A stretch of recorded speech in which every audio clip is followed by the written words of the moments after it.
I want to talk about religion. It has indeed been used throughout history as a means of control and influencing the masses. It is important that we recognize these things, such as power dynamics and social control. In some cases, religious institutions have aligned themselves with ruling power to maintain social order, often using religious teachings to reinforce existing power structures. By promoting obedience, conformity, and submission, religious leaders and institutions have sometimes sought to control the behavior and thought of the masses. Manipulation of Scripture. The Bible, for instance, has been shifted and changed so many times it's not even being seen in its original text. I don't think even North America knows what that looks like. But it has been subject to various interpretations throughout history. And sometimes these interpretations have been shaped to serve the interests of those in power. Verses advocating love, compassion, and forgiveness may have been downplayed or ignored in favor of emphasizing rules or regulations and laws aimed to maintaining control over people's lives.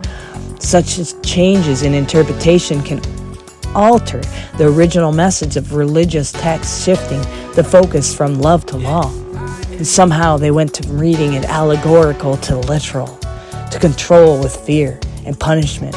Religion has been used to instill fear in people, emphasizing their concepts, divine judgment, eternal damnation, and the consequences of disobedience by controlling people's fears and offering redemption or salvation as the only escape.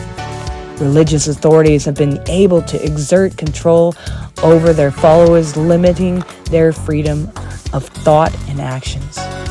We must recognize that throughout history, religion has been used as a tool to exert control and manipulation of the masses.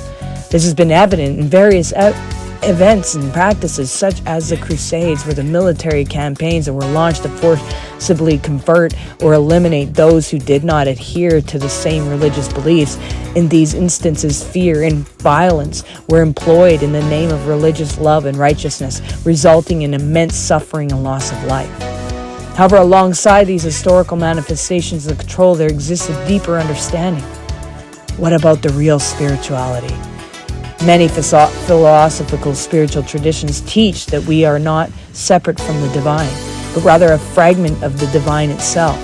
This concept suggests that our true essence is interconnected with the existence of all, and we are a spiritual journey to remember to reconnect to our original nature and what we really are.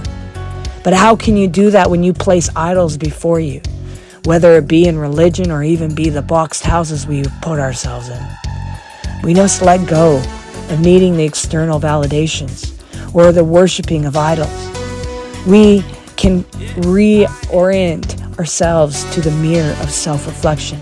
By doing so, we can embark on the journey of remembering our original designs, connecting with the breath of life, and living from a place of love and compassion and unity. And this understanding invites us to transcend the limitations of religious dogma and explore the spirituality as a personal and transformative experience, recognizing that you and your breath and in your eyes is the light of all life. We are not needing to build something to go to, a structure to hold a building of singing songs.